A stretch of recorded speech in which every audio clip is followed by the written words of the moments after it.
ವೀಕ್ಷಕರೇ ನಮಸ್ಕಾರ. ನೀವು ನಿಮ್ಮ ಜೀವನದಲ್ಲಿ ಹೊಸ ವಿಷಯಗಳನ್ನ ಕಲಿಬೇಕೇ, ಹೊಸ ವಿಷಯಗಳನ್ನ ತಿಳ್ಕೋಬೇಕೇ? ಹಾಗಾದರೆ ನಮ್ಮ ಯೂಟ್ಯೂಬ್ ಚಾನಲ್ನ ಪ್ರತಿದಿನ ತಪ್ಪದೆ ನೋಡಿ. ನಿಮ್ಮ ಜೀವನಕ್ಕೆ ಅನುಕೂಲವಾಗಬಲ್ಲ, ದಾರಿದೀಪವಾಗಬಲ್ಲ ವಿಡಿಯೋಗಳನ್ನು ನಮ್ಮ ಯೂಟ್ಯೂಬ್ ಚಾನಲ್ನಲ್ಲಿ ನಾವು ಪ್ರತಿದಿನ ಅಪ್ಲೋಡ್ ಮಾಡ್ತೀವಿ. ಈ ವಿಡಿಯೋನ ಸ್ಕಿಪ್ ಮಾತ್ರ ಮಾಡಬೇಡಿ. ಸ್ಕಿಪ್ ಮಾಡಿದರೆ ಇಂಪಾರ್ಟೆಂಟ್ ವಿಷಯಗಳನ್ನು ನೀವು ಮಿಸ್ ಮಾಡ್ಕೊಳ್ಬಹುದು. ವೀಕ್ಷಕರೇ, ಅಕ್ಕಿಯ ಡಬ್ಬದಲ್ಲಿ ಈ ಒಂದು ವಸ್ತುವನ್ನ ಬಚ್ಚಿಡಿ, ನಿಮಗೆ ಎಂದಿಗೂ ಬಡತನ ಬರೋದಿಲ್ಲ ಅನ್ನೋ ಕುತೂಹಲಕಾರಿ ಮತ್ತು ರಹಸ್ಯ ಮಾಹಿತಿಯನ್ನ ಈ ವಿಡಿಯೋದಲ್ಲಿ ನಾನು ನಿಮಗೆ ತಿಳಿಸ್ಕೊಡ್ತಾ ಇದ್ದೀನಿ. ಆದರೆ ಆ ಕುತೂಹಲಕಾರಿ ವಿಷಯ ತಿಳ್ಕೊಳ್ಳೋದಕ್ಕಿಂತ ಮುಂಚಿತವಾಗಿ ನೀವು ಮಾಡಬೇಕಾಗಿರೋದು ಇಷ್ಟೇ. ನೀವೇನಾದರೂ ನಮ್ಮ ಯೂಟ್ಯೂಬ್ ಚಾನಲ್ಗೆ ಮೊದಲನೇ ಬಾರಿಗೆ ಬಂದಿದ್ರೆ ದಯವಿಟ್ಟು ನಮ್ಮ ಯೂಟ್ಯೂಬ್ ಚಾನಲ್ನ ಸಬ್ಸ್ಕ್ರೈಬ್ ಮಾಡೋದಕ್ಕೆ ಮರಿಬೇಡಿ. ಸಾಮಾನ್ಯವಾಗಿ ಪ್ರತಿಯೊಬ್ಬರೂ ಕೂಡ ಉತ್ತಮ ಜೀವನ ರೂಪಿಸಿಕೊಳ್ಬೇಕು, ಸಿರಿ ಸಂಪತ್ತು ಅಷ್ಟೈಶ್ವರ್ಯವನ್ನ ಗಳಿಸಲೇಬೇಕು ಅನ್ನೋ ಮಹತ್ವಾಕಾಂಕ್ಷೆ ಹೊಂದಿರುತ್ತಾರೆ. ಆದರೆ ಕೆಲವೊಮ್ಮೆ ಅನೇಕ ರೀತಿಯ ಅಡೆತಡೆಗಳು, ಸಮಸ್ಯೆಗಳಿಂದ ಅಂದುಕೊಂಡ ಗುರಿಯನ್ನ ತಲುಪೋದಕ್ಕೆ ಸಾಧ್ಯವಾಗೋದಿಲ್ಲ. ಒಂದಲ್ಲ ಒಂದು ರೀತಿಯ ಸಮಸ್ಯೆಗಳು ಎದುರಾಗುತ್ತವೆ. ಅದರಲ್ಲಿ ಮುಖ್ಯವಾಗಿ ಆರ್ಥಿಕ ಸಮಸ್ಯೆ ಎದುರಾದ ಜೀವನದಲ್ಲಿ ಪ್ರಗತಿ ಕಾಣುವುದು ಸ್ವಲ್ಪ ಕಷ್ಟನೇ. ಸಾಲಬಾಧೆಯಿಂದ ಋಣಮುಕ್ತರಾಗೋದಕ್ಕೆ ಸಾಧ್ಯವಾಗದೆ ಮಾನಸಿಕ ಒತ್ತಡಗಳು ಹೆಚ್ಚಾಗಿ ನೆಮ್ಮದಿ ಇಲ್ಲದಂತಾಗುತ್ತೆ.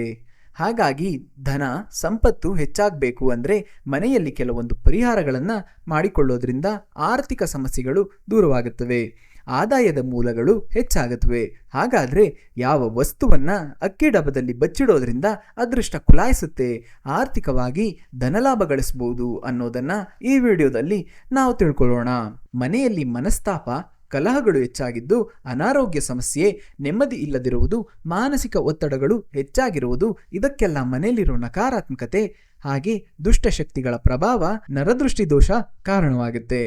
ಶಾಸ್ತ್ರದಲ್ಲಿ ಹೇಳಿರುವ ಒಂದು ಸುಲಭವಾದ ಪರಿಹಾರವನ್ನ ಮಾಡಿಕೊಳ್ಳೋದ್ರಿಂದ ನಕಾರಾತ್ಮಕತೆ, ನರದೃಷ್ಟಿ ದೋಷ, ದುಷ್ಟಶಕ್ತಿಗಳ ಪ್ರಭಾವ ನಿವಾರಣೆಯಾಗುತ್ತೆ. ನಿಮ್ಮ ಜೀವನದಲ್ಲಿರುವ ಸಮಸ್ಯೆಗಳನ್ನ ನಿವಾರಣೆ ಮಾಡ್ಕೋಬೇಕು ಅಂದ್ರೆ ಅಕ್ಕಿಯಿಂದ ಈ ಪರಿಹಾರವನ್ನ ಖಂಡಿತ ಮಾಡ್ಕೊಳ್ಳಿ. ಮೊದಲಿಗೆ ಅಕ್ಕಿಯಿಂದ ಅಕ್ಷತೆಯನ್ನ ಈ ರೀತಿಯಾಗಿ ತಯಾರಿಸಿಕೊಳ್ಬೇಕು. ಅಕ್ಕಿ, ಸ್ವಲ್ಪ ತುಪ್ಪ ಅಥವಾ ನೀರು ಮತ್ತು ಅರಿಶಿನ ತಗೊಳ್ಬೇಕು. ಈ ಮೂರನ್ನ ಮಿಶ್ರಣ ಮಾಡಬೇಕು.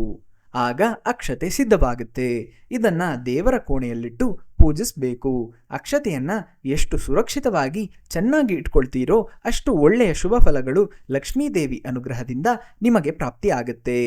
ಇನ್ನು ಮುಖ್ಯವಾದ ಕೆಲಸಕ್ಕೆ ಅಂತ ಹೊರಗಡೆ ಹೋಗುವಾಗ ಮನೆಯಲ್ಲಿರೋ ಹಿರಿಯರಿಗೆ ಸ್ವಲ್ಪ ಅಕ್ಷತೆಯನ್ನ ಕೊಟ್ಟು ಅವರ ಕಾಲಿಗೆ ನಮಸ್ಕರಿಸಿ ಆಶೀರ್ವಾದವನ್ನ ಪಡೆದುಕೊಂಡು ಅಕ್ಷತೆಯನ್ನ ತಲೆ ಮೇಲೆ ಹಾಕಿಕೊಂಡು ಹೋಗೋದ್ರಿಂದ ನೀವು ಹೋಗ್ತಿರೋ ಕೆಲಸ ಕಾರ್ಯದಲ್ಲಿ ಯಾವುದೇ ರೀತಿಯ ಅಡೆತಡೆಗಳು ಉಂಟಾಗದಂತೆ ಉತ್ತಮ ಜಯ ಪಡೆದುಕೊಳ್ತೀರಿ.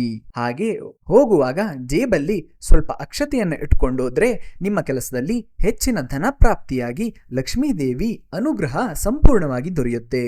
ಹಾಗೆ ಈ ಅರಿಶಿಣದ ಅಕ್ಷತೆಯನ್ನ ಮಾಡಿ ದೇವರ ಕೋಣೆಯಲ್ಲಿಟ್ಟು ಪೂಜಿಸಿ ಉಪಯೋಗಿಸೋದ್ರಿಂದ ಲಕ್ಷ್ಮೀದೇವಿಯ ಸಂಪೂರ್ಣ ಅನುಗ್ರಹ ನಿಮಗೆ ದೊರೆಯೋದ್ರ ಜೊತೆಗೆ ಮನೆಯಲ್ಲಿರುವ ನಕಾರಾತ್ಮಕತೆ, ದುಷ್ಟಶಕ್ತಿ ನಿವಾರಣೆಯಾಗಿ ಸಕಾರಾತ್ಮಕ ವಾತಾವರಣ ಉಂಟಾಗುತ್ತೆ. ಹಾಗೆ ಮನೆಯ ಸದಸ್ಯರಲ್ಲಿ ಪ್ರೀತಿ ಹೆಚ್ಚುತ್ತೆ, ಆರೋಗ್ಯ ವೃದ್ಧಿಯಾಗುತ್ತೆ, ಸಕಲ ಸೌಭಾಗ್ಯಗಳು ಲಕ್ಷ್ಮೀದೇವಿ ಅನುಗ್ರಹದಿಂದ ಪ್ರಾಪ್ತಿಯಾಗುತ್ತೆ. ಸದಾಕಾಲ ಲಕ್ಷ್ಮಿ ನಿಮ್ಮ ಮನೆಯಲ್ಲೇ ನೆಲೆಸಿರ್ತಾಳೆ. ಮನೆಯಲ್ಲಿ ಶುಭ ಕಾರ್ಯಗಳು ಯಾವುದೇ ರೀತಿಯ ವಿಘ್ನವಿಲ್ಲದೆ ಯಶಸ್ವಿಯಾಗಿ ಪೂರ್ಣಗೊಳ್ಳುತ್ತವೆ. ಆರ್ಥಿಕವಾಗಿ ಕೂಡ ಸಾಕಷ್ಟು ಪ್ರಗತಿಯನ್ನ ಹೊಂದಬಹುದು.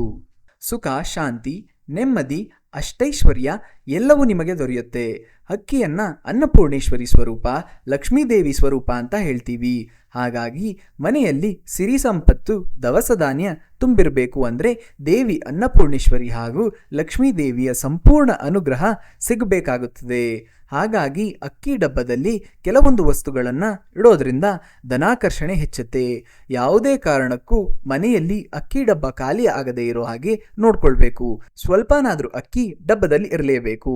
ಪುರಾತನ ಕಾಲದಿಂದಲೂ ಈ ಪದ್ಧತಿ ನಮ್ಮ ಹಿರಿಯರು ಅಳವಡಿಸಿಕೊಂಡಿರೋದ್ರಿಂದ ಅವರಿಗೆ ಯಾವುದೇ ರೀತಿಯ ಧನಧಾನ್ಯದ ಕೊರತೆ ಆಗುತ್ತಿರಲಿಲ್ಲ.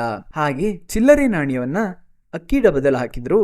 ಇದರಿಂದಾಗಿ ಧನಾಕರ್ಷಣೆ ಹೆಚ್ಚಾಗುತ್ತಿತ್ತು. ಸದಾ ಅವರ ಬಳಿ ಹಣ ಇರುತ್ತಿತ್ತು. ಹಾಗಾಗಿ ಮನೆಯಲ್ಲಿ ಪ್ರತಿಯೊಬ್ಬರು ಕೂಡ ಅಕ್ಕಿ ಡಬ್ಬದಲ್ಲಿ ₹1, ₹2 ನಾಣ್ಯವನ್ನ ಪ್ರತಿನಿತ್ಯ ಹಾಕಿಡಬೇಕು. ಒಂದು ವೇಳೆ ಅಕ್ಕಿ ಡಬ್ಬ ಇಲ್ಲ ಅಂದ್ರೆ ಒಂದು ಪ್ಲಾಸ್ಟಿಕ್ ಅಥವಾ ಸ್ಟೀಲ್ ಡಬ್ಬವನ್ನು ತಗೊಂಡು ಅದರಲ್ಲಿ ಅಕ್ಕಿಯನ್ನು ತುಂಬಿ ಅದರೊಳಗಡೆ ಪ್ರತಿನಿತ್ಯ ಚಿಲ್ಲರೆ ನಾಣ್ಯವನ್ನ ಹಾಕಬೇಕು. 1 ವಾರದ ನಂತರ ಅದರಲ್ಲಿರೋ ನಾಣ್ಯವನ್ನ ತೆಗೆದು ಅಕ್ಕಿಯನ್ನ ಅಡುಗೆಗೆ ಉಪಯೋಗಿಸ್ಕೊಳ್ಬೇಕು. ಹಾಗೆ ಸ್ವಲ್ಪ ಅಕ್ಕಿಯನ್ನ ಪಕ್ಷಿಗಳಿಗೆ ಹಾಕಬೇಕು. ಪುನಃ ಅಕ್ಕಿಯನ್ನ ಹಾಕಿ ನಾಣ್ಯವನ್ನ ಹಾಕಬೇಕು. ಈ ರೀತಿಯಾಗಿ ಮಾಡೋದ್ರಿಂದ ಮನೆಯಲ್ಲಿ ಸದಾ ಲಕ್ಷ್ಮಿ ಹಾಗೂ ಅನ್ನಪೂರ್ಣೇಶ್ವರಿ ಅನುಗ್ರಹ ಇರುತ್ತೆ. ಯಾವುದೇ ರೀತಿಯ ಕೊರತೆ, ಬಡತನ ಇರೋದಿಲ್ಲ. ಮನೆಯಲ್ಲಿ ಧನಧಾನ್ಯ, ಸಿರಿ ಸಂಪತ್ತು ವೃದ್ಧಿಯಾಗುತ್ತೆ. ಆದಾಯದ ಮೂಲಗಳು ಹೆಚ್ಚಾಗುತ್ತವೆ. ಎಂಥದ್ದೇ ಆರ್ಥಿಕ ಸಮಸ್ಯೆ, ಸಂಕಷ್ಟ ಇದ್ರೂ ದೂರ ಆಗುತ್ತೆ. ಮನೆಯಲ್ಲಿ ಸುಖ, ಶಾಂತಿ, ನೆಮ್ಮದಿ ಹೆಚ್ಚಾಗುತ್ತೆ. ಯಾವತ್ತಿಗೂ ಅನ್ನದ ಕೊರತೆ ಬರೋದಿಲ್ಲ. ನೆಮ್ಮದಿ ಜೀವನ ನಿಮ್ಮದಾಗುತ್ತೆ. ಅಂದುಕೊಂಡ ಗುರಿಯನ್ನ ಶೀಘ್ರವಾಗಿ ತಲುಪುತ್ತೀರಿ. ಈ ಪ್ರಯೋಗ ಮಾಡೋದ್ರಿಂದ ಶುಭ ಫಲಗಳು ಖಂಡಿತವಾಗಿ ದೊರೆಯುತ್ತವೆ. ನಾವು ಅನ್ನವನ್ನ ಪರಬ್ರಹ್ಮನಿಗೆ ಹೋಲಿಸಿ ದಾನದಲ್ಲಿ ಬಹಳ ಶ್ರೇಷ್ಠವಾದ ದಾನ ಅಂದ್ರೆ ಅನ್ನದಾನ. ಕೆಲವೊಮ್ಮೆ ಎಷ್ಟೇ ದುಡಿದ್ರೂ ಅನ್ನ ಸಿಗದೆ ಹಸಿವಿನಿಂದ ಬಳಲಿದಾಗ ನಮಗೆ ಅನ್ನದ ಬೆಲೆ ಗೊತ್ತಾಗುತ್ತೆ. ಹಾಗಾಗಿ ಅನ್ನದಾನಕ್ಕಿಂತ ಮಿಗಿಲಾದದ್ದು ಯಾವುದೂ ಇಲ್ಲ ಅಂತ ಹೇಳ್ತಾರೆ. ಅನ್ನದಾನವನ್ನ ಮಾಡೋದು ಅನಾದಿ ಕಾಲದಿಂದಲೂ ನಡೆದು ಬರುತ್ತಿದೆ. ಇನ್ನು ಮನೆಯಲ್ಲಿ ಅಕ್ಕಿ ಈ ಜಾಗದಲ್ಲಿದ್ದರೆ ಸಮೃದ್ಧಿ ಸದಾಕಾಲ ಇರುತ್ತೆ. ಮನೆಯಲ್ಲಿ ಶಾಂತಿ, ನೆಮ್ಮದಿ ಇರುತ್ತೆ. ಯಾವುದೇ ಕಾರಣಕ್ಕೂ ದವಸ ಧಾನ್ಯಗಳ ಕೊರತೆಯಾಗುವುದಿಲ್ಲ. ಹಾಗಾಗಿ ಅಕ್ಕಿಯನ್ನ ಇಡೋಕೆ ಯಾವ ಸ್ಥಳ ಶ್ರೇಷ್ಠವಾದದ್ದು ಅಂತ ನೋಡೋಣ. ಮನೆಯಲ್ಲಿ ಅಕ್ಕಿಯನ್ನ ಯಾವ ಜಾಗದಲ್ಲಿ ಬೇಕಾದರೂ ಇಡಬಹುದು ಅನ್ನೋ ನಿರ್ಲಕ್ಷ್ಯ ಅಷ್ಟೊಂದು ಸೂಕ್ತವಲ್ಲ. ಯಾಕಂದ್ರೆ ಮನೆಯಲ್ಲಿ ಕೆಲವೊಂದು ಸ್ಥಳಗಳಲ್ಲಿ ಅಕ್ಕಿಯನ್ನ ಇಟ್ರೆ ಮನೆಯಲ್ಲಿ ಕಿರಿಕಿರಿ, ಮನೆಯ ಯಜಮಾನನಿಗೆ ಆರೋಗ್ಯ ಸಮಸ್ಯೆ, ಹೀಗೆ ಅನೇಕ ಸಮಸ್ಯೆಗಳು ಎದುರಾಗುತ್ತವೆ. ನೈಋತ್ಯ ಮೂಲೆಯಲ್ಲಿ ಅಕ್ಕಿಯನ್ನ ಇಟ್ರೆ ಈ ಎಲ್ಲಾ ತೊಂದರೆಗಳು ಉಂಟಾಗುತ್ತವೆ. ಮನೆಯಲ್ಲಿ ದವಸ ಧಾನ್ಯಗಳ ಕೊರತೆ, ಅನ್ನದ ಕೊರತೆ ಉಂಟಾಗುವ ಸಾಧ್ಯತೆ ಹೆಚ್ಚಿರುತ್ತೆ. ಮನೆಯಲ್ಲಿ ಯಾವಾಗಲೂ ಅಭಿವೃದ್ಧಿಯಾಗಬೇಕು ಅಂದ್ರೆ ಮನೆಯ ಆಗ್ನೇಯ ಮೂಲೆಯಲ್ಲಿ ಅಕ್ಕಿಯ ಡಬ್ಬವನ್ನಿಡಬೇಕು. ನಿಮ್ಮ ಮನೆ ಅಡುಗೆ ಕೋಣೆಯಲ್ಲಿ ಅಕ್ಕಿಯನ್ನಿಟ್ರೆ ಬಹಳ ಒಳ್ಳೆಯದು, ಶುಭವಾಗುತ್ತೆ. ನೀವು ಅಗ್ನಿ ಮೂಲೆ ಹತ್ತಿರ ಗ್ಯಾಸನ್ನು ಇಟ್ಟಿದ್ರೆ ಗ್ಯಾಸ್ ಕಟ್ಟೆ ಕೆಳಗೆ ಅಕ್ಕಿಯನ್ನು ಇಡಿ. ಆಗ್ನೇಯ ಮೂಲೆಗೆ ಯಾವಾಗಲೂ ಅಕ್ಕಿಯ ಡಬ್ಬ ಸ್ಪರ್ಶವಾಗಬೇಕು. ಇದರಿಂದ ನಿಮ್ಮ ಮನೆಯಲ್ಲಿ ಸಕಾರಾತ್ಮಕತೆ ತುಂಬಿ ತುಳುಕುತ್ತೆ. ಎಂದಿಗೂ ಮನೆಯಲ್ಲಿ ದವಸ ಧಾನ್ಯಗಳ ಕೊರತೆ ಇರೋದಿಲ್ಲ. ಮನೆಯಲ್ಲಿ ಸಮೃದ್ಧಿ, ಶಾಂತಿ, ನೆಮ್ಮದಿ ನೆಲೆಸುತ್ತೆ.